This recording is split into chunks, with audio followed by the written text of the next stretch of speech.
Hi friends, பாருங்கள். வெள்ளை சென்னா வேக வச்சுருக்கேன். நைட்டே ஊற வச்சு இதை வச்சு ஒரு ஈவினிங் ஸ்நாக்ஸ் பண்ணலாம், இல்லை ஸ்கூலுக்கும் ஸ்நாக்ஸாக கொடுத்து அனுப்பலாம். இப்போ பார்த்தீங்கன்னா இந்த சுண்டலை இந்த ஒரு கிண்ணத்துலேயோ எதுலேயோ கொட்டிக்கோங்க. உங்களுக்கு எவ்வளோ அளவு வேணுமோ அந்த அளவுக்கு கொட்டிக்கோங்க. இது நிறைய இந்த ரோட்டு கடைங்களில் செய்வாங்க இல்லைங்களா, அந்த மாதிரி தான். நிறைய குழந்தைங்க கடுகு போட்டு தாளித்தா சாப்பிட மாட்டாங்க. இப்போ பாருங்கள், ஆயில் கொஞ்சமாக விட்டுக்கோங்க. இது எதுக்குன்னா நம்ம மிளகாத்தூள் போட்டு கலக்க போகிறோங்க, அதனால் அளவாக போட்டுக்கோங்க. உங்கள் குழந்தைங்க எந்த அளவுக்கு காரம் விரும்புவாங்களோ அந்த அளவுக்கு போட்டுக்கிட்டு நல்லா கலரிக்கலாங்க. சால்ட் ஏற்கனவே வேக வச்சதில் போட்டிருப்போம், இருந்தாலும் கொஞ்சமாக இது போட்டுக்கலாங்க மிளகாத்தூள் போடுறதுனால.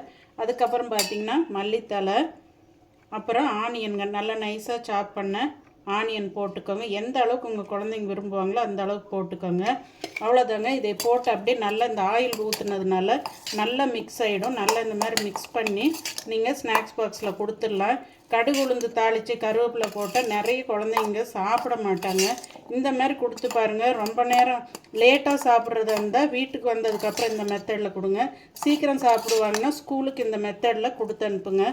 பாருங்கள், நல்ல ஈஸியாக சீக்கிரமாக ஒரு ஈவினிங் ஸ்நாக்ஸ் பாக்ஸுக்கு ரெடி ஆகிடுச்சுங்க. எப்போவும் ஒரே மாதிரி கொடுக்காமல் டிஃப்ரெண்ட்டாக கொடுங்க. ஸ்வீட் கார்னும் இதே மெத்தடில் கொடுக்கலாம். நிலக்கடலை எல்லாமே இந்த மெத்தடில் கொடுக்கலாங்க. ஆனியன் வேணும்னாலும் நீங்கள் எக்ஸ்ட்ராவும் போட்டுக்கலாம். நல்லா இருக்குங்க, அது க்ரன்ச்சியாக கடிச்சு சாப்பிட. இதோட நீங்கள் ஈவினிங் வீட்டில் கொடுக்குறதா இருந்தால் காரா பூந்தி அந்த மாதிரி போட்டுக்கோங்க. பாருங்கள், இப்போ நாம் ஸ்நாக்ஸ் பாக்ஸில் போட்டுடலாங்க. சூப்பராக இருக்குங்க. சால்ட் மட்டும் பார்த்து போட்டுக்கோங்க. ஓகே ஃப்ரெண்ட்ஸ், பாய். உங்கள் குழந்தைங்களுக்கு எந்த மாதிரி செஞ்சு கொடுப்பீங்கன்றது சொல்லுங்கள். ஓகே ஃப்ரெண்ட்ஸ், பாய்.